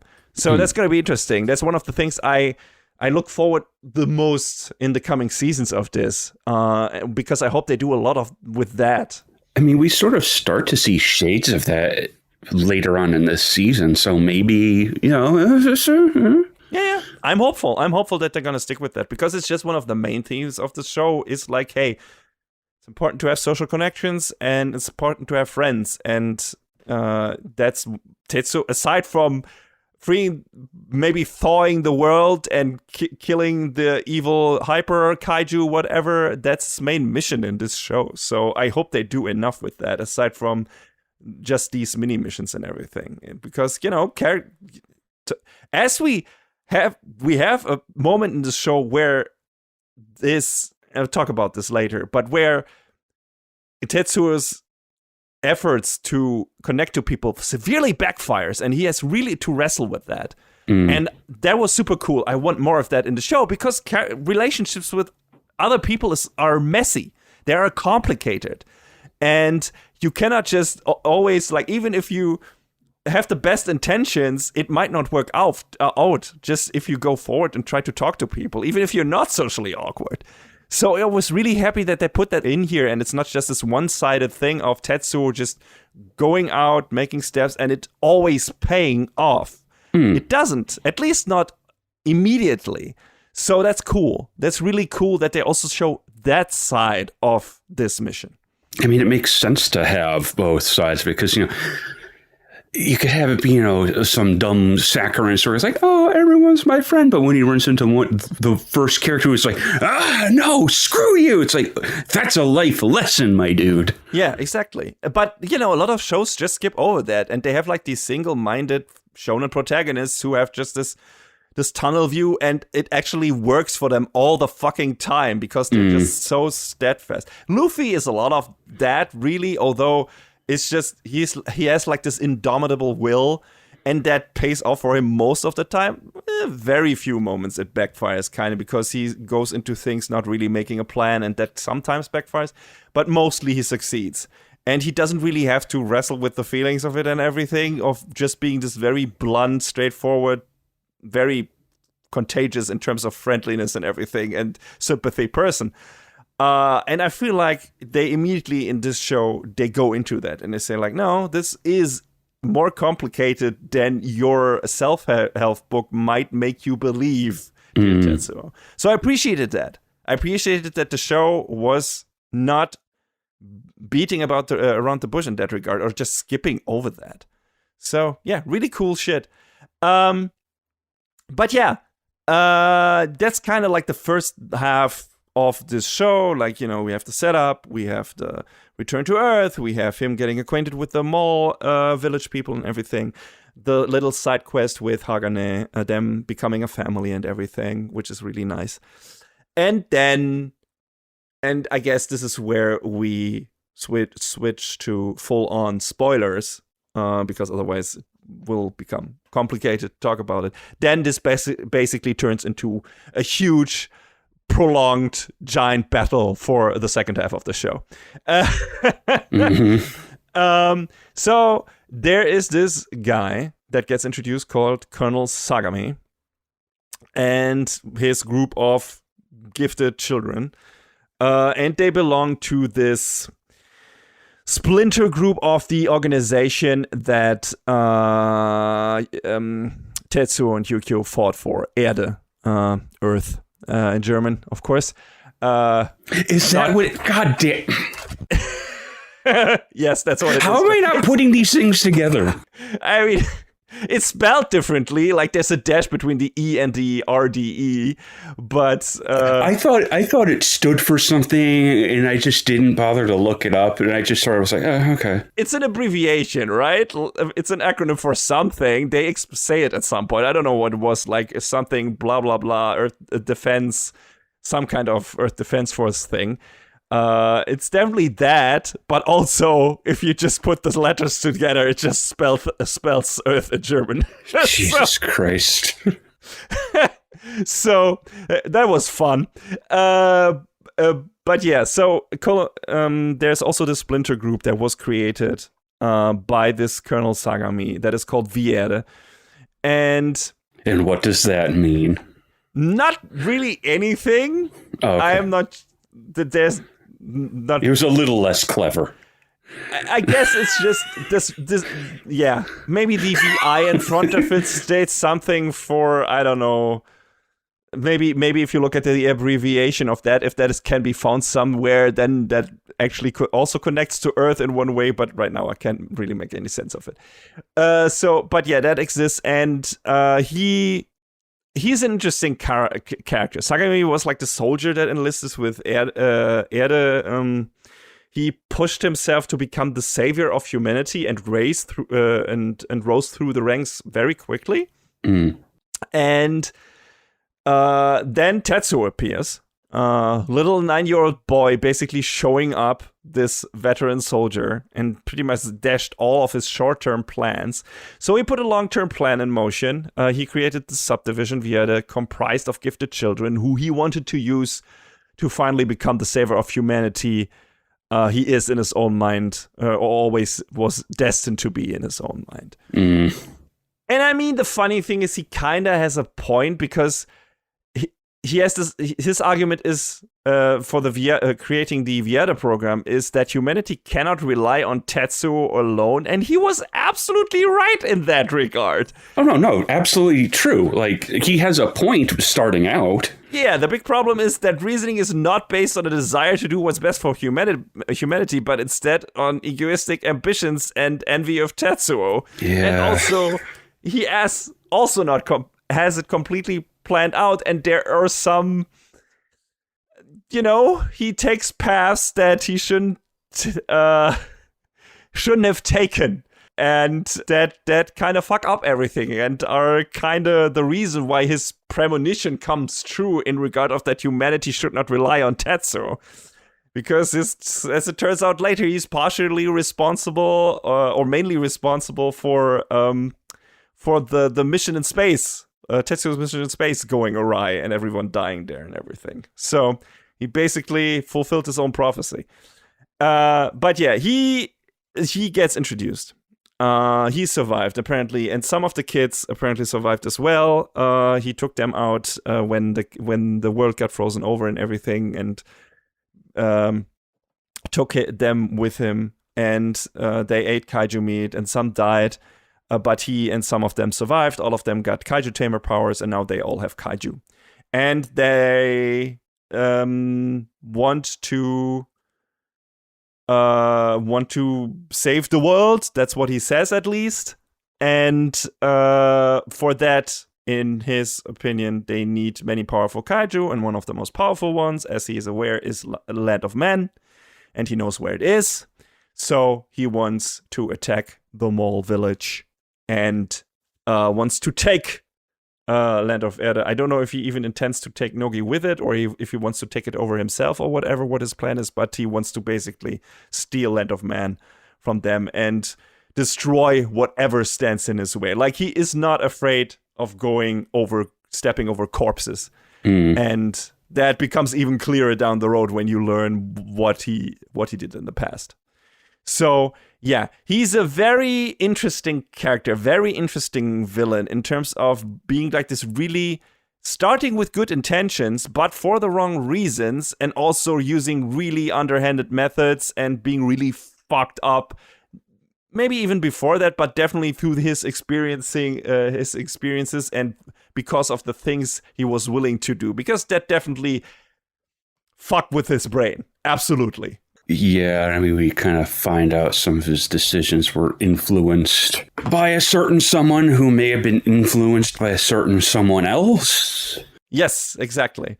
We'll get to that. But he's also a funny character. Like, he's very over the top. He's not your, like, this very... He can be very stern in certain regards, but most of the time he's, like, chewing the scenery. Like, not only chewing it, like, his voice actor, Tomokazu Sugita, is devouring the scenery. Oh, yes. Sugita just...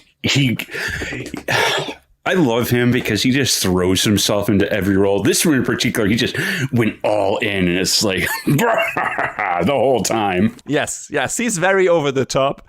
If you can't deal with that, I don't know what to tell you. But I had a fun time because he's such a goofball at times. It's really funny, but in the most inappropriate moments, right? Like, it's like, dude, that is really fucked up. Why are you so happy about this?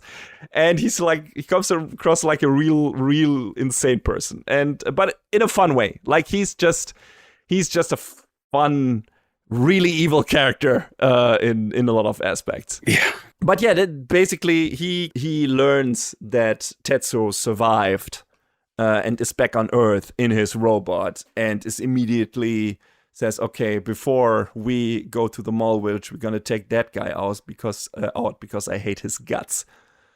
And that's what he and his group go to Tetsuo and try to beat the shit out of him, basically. I hate him for what he did to me indirectly, sort of. Yeah, pretty much. And this is the moment that I talked about earlier, where Tetsuo gains the confidence to address Sagami directly via speakers, but when Sagami has like a really hateful response, it dares to erase all the personal process Tetsuo has made trying to connect to people up to this point. But he gets over that, right? He is able to be like, okay, no, this felt really bad, and I don't want to think about this. And they go back to that several times, showing that and how that how shook Tetsuo is from that moment. Like, really going out there, putting himself out there, not knowing who that other person is, trying to make friends with him, telling him, hey, you're also kaiju tamers. We should join up. We should become friends. We should help each other in this hostile environment. And then just being completely, like, just getting just this barrage of hate from Sagami. And just not being ready for that at all. And having to wrestle for that for quite a while. And I was really happy that they actually showed that. They showed the repercussions of that. They showed the fallout of that, from that. And it was really cool. And then, of course, it was all the more satisfying when Tetsuo actually got over that and was able to, no, this was not for nothing. I already made new friends, and this feels really bad, but that doesn't mean I'm gonna stop trying to connect to people. And it was a really cool moment. It was really good. So felt really earned. And because what came before that, when he helped the people and he connected to Nogi, and when he connected to Hagane and did the side quests with her and everything, and helped her with the stuff with her mom. And if he didn't have that before, that shit if Sagami was his first contact where he tried to go all out, he would have probably just completely crumbled under that. Yeah. But because he was already able to make these small steps before, he had like he got the fighting power in him, and he got his spirit got lifted up enough in advance to withstand this harsh situation. And it was cool. And that is progress. That's amazing. So if the self-help book enabled him to actually get to that point, I guess it was worth something. So yeah. And yeah, at that point, Vieta splits up in two groups. One fights Yukio, the other attacks the mall. Thankfully, the mall is equipped with defensive weaponry. Nogi, or Ao is her first name, I think, has snuck out as usual, which is a problem. She even gets like tied up in certain moments because she's not supposed to.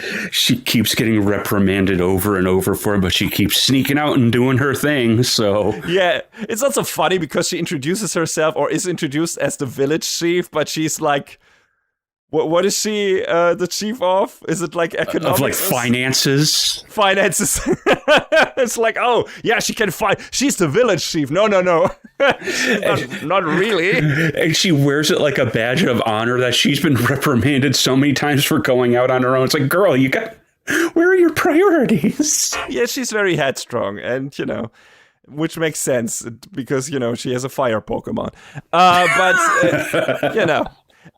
So she snuck out with her two companions, and then she learns that the mall is in danger, dashes back in full speed, and arrives just in time to awaken Land of Man and fight back, which is a really cool scene.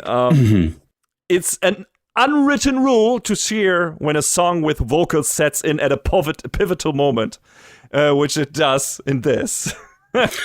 So, it was really, really cool. All of Yerde's kaiju have names of Greek gods or demigods. Delusions of grandeur much? I guess that fits Sagami. Yeah. But it was funny. It was like, Jesus, get over yourself.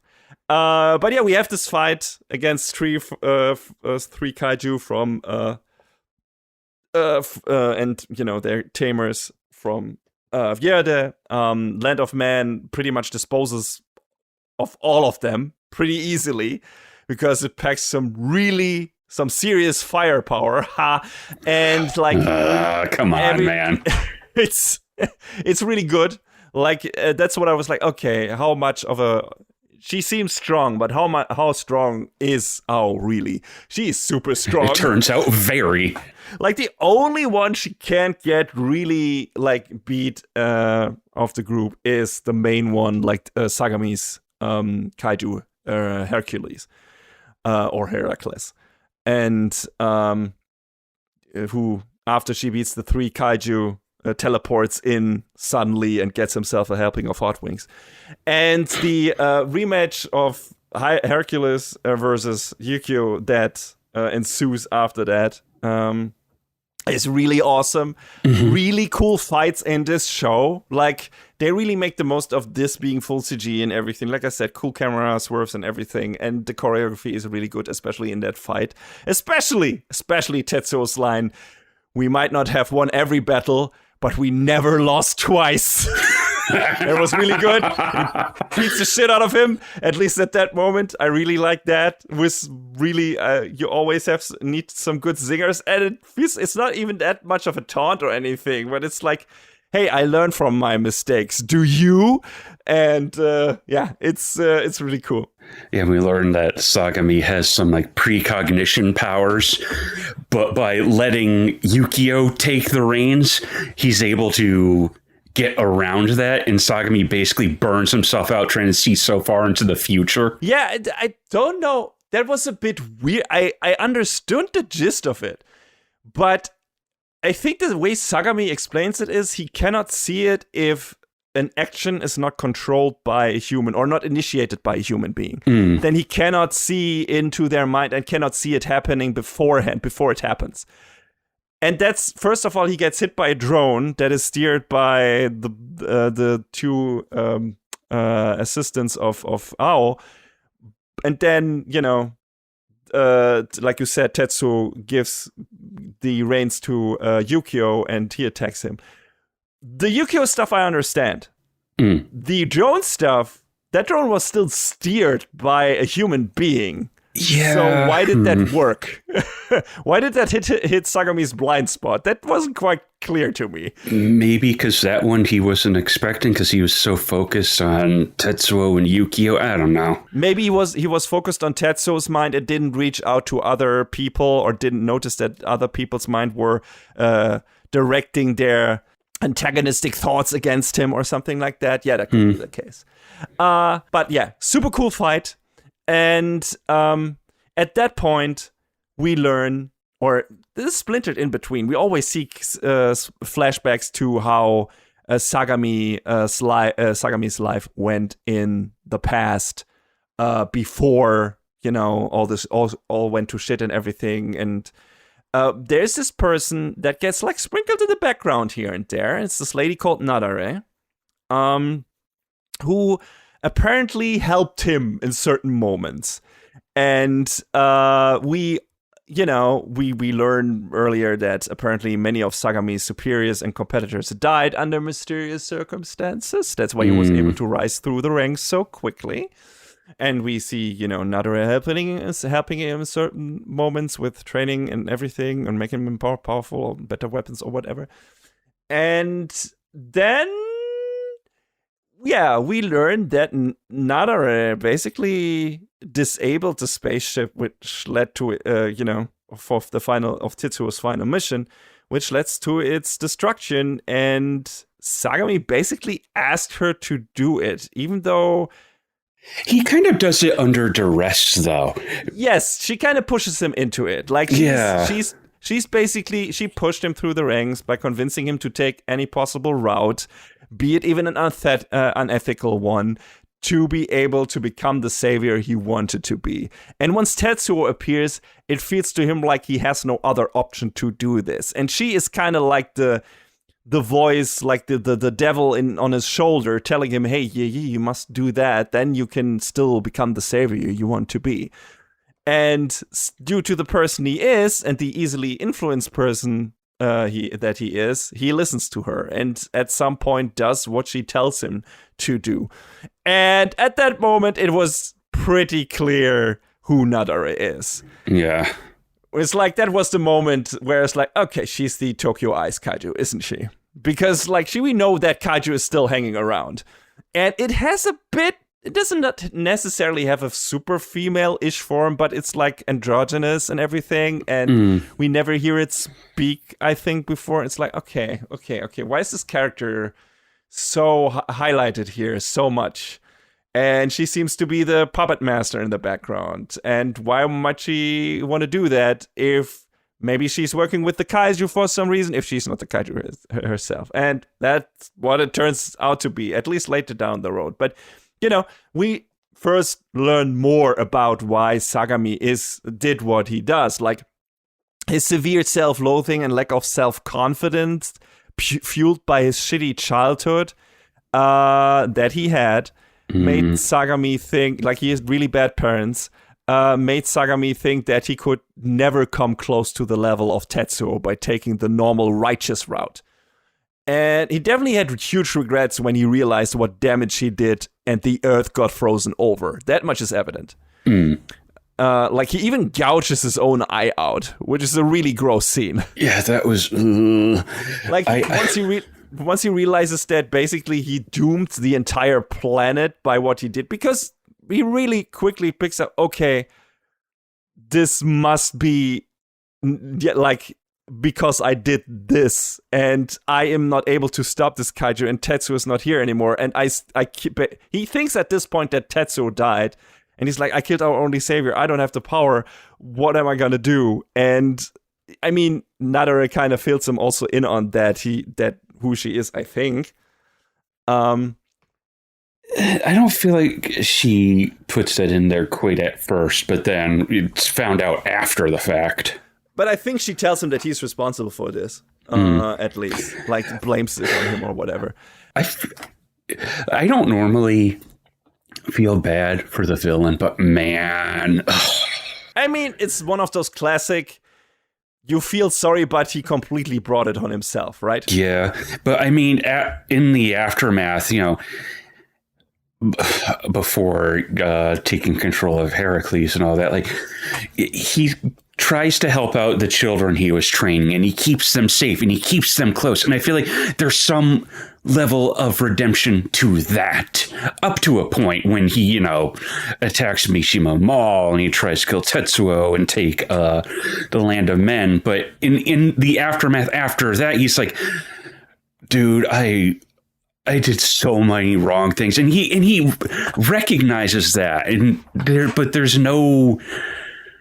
It's not coming back from that, really. At least, and he knows that. Tetsuo doesn't want to believe that. There's no redemption for that, in spite of what Tetsuo says and believes, and he pays the ultimate price for it. Yeah. So, I mean, you're absolutely right. Like, despite all the shit that he did, there is still this underlying main motivation that he did it for an ultimately good reason. He wanted to be a savior. He wanted to be the one to beat the kaiju. He wanted to do it because of egotistical reasons, but he wanted to do it. And the children were only intended to be his tools, but they became something more down the road. You're right, he saved them. He might have done it for selfish reasons, but he still rescued and protected them in a environment where they probably would have all died otherwise. Like, he might not be a savior for all of humanity, but he definitely was theirs. So, to that extent, his will got fulfilled. He just never realized it, which is the saddest part about this, I think. Like, he was already a savior, and he just did not pay enough attention. Like, the kids adored him. The children stayed with him because they adored him, because they saw him as what he always wanted to be. And he already was it for them, but it wasn't enough. It wasn't enough, and it came too late. It came too late when he already did all the bad things and couldn't just get past them anymore that easily. And yeah, you're right. It's super tragic. It's super tragic, and you feel really sad for him. And on the other side, you're like, yeah, man, if you just had paid more attention and weren't just up your own ass so much in the beginning. And there's the issue. Yeah, exactly. But yeah, we this also, the cool thing is, this also kind of relates to Tetsu. Like, they have like this connection, and that's why he still wants to reach out to Sagami. Like, there's this moment where he wants nothing more than to punch Sagami's lights out after learning what he did. That he was responsible for sabotaging the spaceship and the laser and everything, and so many people dying because of it. And it's super understandable. But then Sagami utters the words, "I don't want to be me anymore." And that makes Tetsuo hesitate, because he felt the same, although because of different reasons, naturally, right? But there was this moment in his life where he didn't want to be the person he is anymore. The lessons, or the action that resulted from that for Tetsuo was, I'm gonna use the self-help book now actively and try to become a person with friends, and I'm trying to form social connections, and try to become a better person than I was before. Not to be so introverted anymore. Not that being introverted is a bad thing, but trying to be a person that I like more myself, that I want to be, a person I want to strive for. And Sagami is the flip side of that, when that moment came too late for him to be able to ignore all the bad shit he had already done. But they have still this connection via these words and this mindset that they don't want to be the person they have been their entire life anymore. And that's what makes Tetsuo like understand, okay, he is in a somewhat similar situation than I am, and I cannot unleash my anger on him, because I kind of understand where he's coming from. So that was cool. Hey, holy shit, I did not expect to have this kind of character development from character writing from a show like this. Right? I'm always super happy being surprised in this kind of way. Like, yeah. I think you and I both went into the show thinking, oh, cool, mecha show. Oh, there's actually something here, especially with the characters. Like, there's more underneath the surface of this, and it's really cool. I really enjoyed this show a lot. I'm glad it's coming back for another season. Yes. And we're almost at the end, too. Like, we learned that Nadare consumed the body of one of Sagami's kids and replaced it with a variant of her to infiltrate Vierde.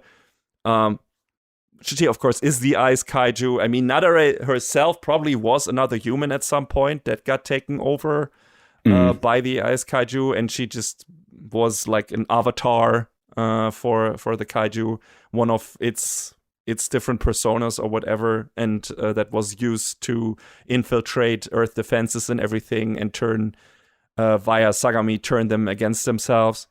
And yeah, then we have like a fight against the kaiju. Tetsuo saves Sagami with a dropkick to Nadare's face, which was really cool. And like you said, Sagami dies. He, like, his injuries are too severe. Like, he gets really fucked up by the ice kaiju, by Nadare. And but apparently there's this like psychic break that happens between kaiju tamer pairs if one of them dies. So he was like mostly incapacitated because of that too. Yeah, exactly. It's I guess kind of a grim note they leave us on, but Nadare now knows where their base is. So they have to move. The Mishima Mall survivors have to find a new HQ, which I assume is probably gonna be a lot of what the next season is gonna be comprised of. And we end on a kind of nice note, like Tetsuo gets to enjoy a meal prepared from the gifts given by all his new grateful friends, which was really nice. Made me well up. I was like, oh, look at him. Look how far my boy has come. So good. The kids from Vierde have to eat their own kaiju, which seems cruel. Yeah. That was really weird. It's one of these off-kilter comedy moments in the show. It's like, whoa. Do you feel that is appropriate? Okay. If I had a cool fighting dog, I would not eat it after it died. So that was really fucked up, but it was still kind of funny. So, I mean, I guess it keeps them from rebelling against them in the future, but I kind of feel like they probably lose a lot of their motivation to do so after Sagami's death, but... Yeah, I wonder where they are going in the coming seasons, if they're just gonna be part of the fighting force now, or... Because all that kaiju are dead, I think. So they have to get new ones, maybe? I don't know how this works, but we'll find out in the next season probably. But yeah, that's the setup for what's coming, and I don't know, when is it coming, John? Was it already announced for winter or fall? I mean, it was announced, but I don't know. It is TBA still, so I've got to imagine sometime late next year or maybe 2028. If I had to hazard a guess, probably late 2027, early 2028. I think another one of my favorite scenes in this is Yukio gets so damaged and they have to repair him, and there's this giant 3D printer. Yeah. But they don't have the electricity to power it. So Tetsuo and everyone in the village gets on these bicycles and they power it like that. And I was like, oh, that's actually a really cute scene where they're all working together to get this machine running again. I thought that was really neat. There's little stuff like that peppered in too. Yeah, absolutely. And the pacing of the show is really good. Like, it's really quick pace. There is downtime when it's necessary, like when you need a bit of like quieter character moments, but it like goes from beat to beat to beat to beat. It's very brisky. It's never boring. And of course you have like the second half is pretty much an entire like just one big battle. And if that bores you, But I also don't see how they could have condensed that, because it doesn't feel like one individual battle lasts super long. Like Ao's fight against the 3 other kaiju is like 1 episode, maybe half an episode. I feel like there's enough going on between all of that. Like there's basically 3 different fights that happened across all those episodes, 3 or 4. And there's enough transition between them to make it feel like, it's still moving. There's still things happening at the same time. So, I still felt like it was fine for what it was. Yeah, absolutely. I mean, maybe the fight between Tetsuo Yukio and Hercules and Sagami could have been cut down a bit, but also that was some of the coolest looking fight scenes in the show, so why would you? So I was totally fine with it. Like, if you're not that much into, like half a season of just fights, then I don't know what to tell you. Then maybe this isn't for you. But also, like John said, the fights are varied enough. There's enough different things happening to keep it interesting. So I feel like it never overstayed its welcome or outstayed its welcome. So yeah, cool show. Nothing super special. Like, there are bits and pieces, and there's like, okay, we've seen this in other shows before. But it definitely does enough stuff its own way that you feel like, okay, this is kind of fresh, like the way it is done here. I made a joke in the sneak peek about this being kind of a spiritual sequel to Capcom's game Lost Planet. God, it kind of is. There are bits and pieces there. You have giant monsters. They harvest kind of the meat / the energy from them, whatnot, right? And the Earth is completely frozen over, and then you have, of course, this usual super robot stuff, and you have your typical shonen action stuff with the different factions and sort of fighting each other, and the big kind of kaiju antagonist in the background and everything. Of course, that has been done before to certain degrees in other shows, but I feel like the mix that Snowball Earth put together is somewhat unique in certain regards. The presentation is really good. And I just like a lot of the characters in this. Really interesting, fun villain in this first season. I wonder what they're gonna do in the coming ones. Like, we're probably gonna get introduced to more human factions and thus other villains. I don't think it's gonna be just Nadare / the Ice Kaiju. Just for the remainder of the show. I would be surprised if that was the case. No, I don't think they could carry it on its own with just that. It'd have to. It's probably gonna be like the Boogeyman, like the what was the SX or whatever it was called in Metroid Fusion. The SAX. SAX that appears at the most inopportune moments when you really don't need it, and it's gonna fuck up your shit. And I feel like that's probably gonna be the Ice Kaiju, so Nadare's rule in this show. When things are dire anyway, she's gonna come in and make it worse, probably. So, yeah, until they have the big final fight, whenever that happens, whenever the manga gets finished or whatever. Or we get, maybe that kaiju's even working for a bigger, like, grander faction or whatever. Like, I mean, they do come from deep space, so that's entirely possible. Yeah, probably. Maybe it's was just a messenger that was supposed to invade Earth. And eventually we will go to the kaiju planet and, have a fight there. Who knows? But then the title is misleading because it says Snowball Earth and not, we'll see. I mean, but it's super fun. We got about, from what I can tell, about 4 volumes in. That's about 20 chapters. So if we keep about that pace, we'll have to see how it goes from there. But not sure how the manga is going along right now. Like, it looks like there's a chapter later on called Mission is Possible. So we'll see what that means. We'll see. But yeah, I don't know. Where can people watch it, John? You can watch this on Crunchyroll. You can watch it on Hulu. Might be on other services depending on where you live, but mainly those 2. So. Okay. It has a dub as well, which I didn't check out, but I'm curious about checking out because Yukio is apparently voiced by Alejandro Saab, and he's a great voice actor, and he's really funny. So I'd like to listen to that dub a little bit, see how it is. I'm definitely looking forward to more, especially learning Nadara's true origin and the ultimate form of her plan and everything, and meeting new people, and of course how Tetsuo's endeavors to connect to people and his relationship to Hagane and to Ao and to all the other people from the Mishima Mall and so on. It gets expanded.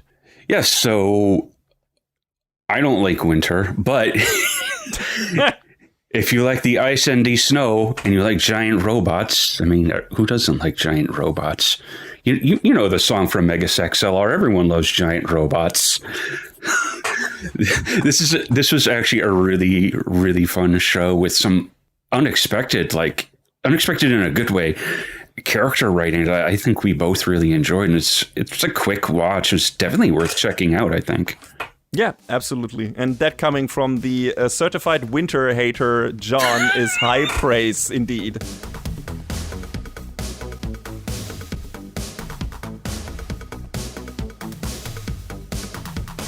And that is a wrap on the 183rd episode of Anime Brain Freeze. All the music in our podcast is from the Double Dragon Neon soundtrack by the amazing Jake Kaufman. Please go to virt.bandcamp.com and check out his awesome work. Find us where all the podcasts live, but also check out animebrainfreeze.com for our review index and more. Please leave us a review and rating on Apple Podcasts, Spotify, or your podcast app of choice if you can. Follow us on the socials or send an email to animebrainfreeze@gmail.com. We would love to read your feedback. Thanks for tuning in. We hope you had a good time, and please join us again on our next episode. Macht's gut. So long, everybody. Next time on Anime Brain Freeze. They say that magic cannot be taught. But the truth is just a couple brushstrokes away.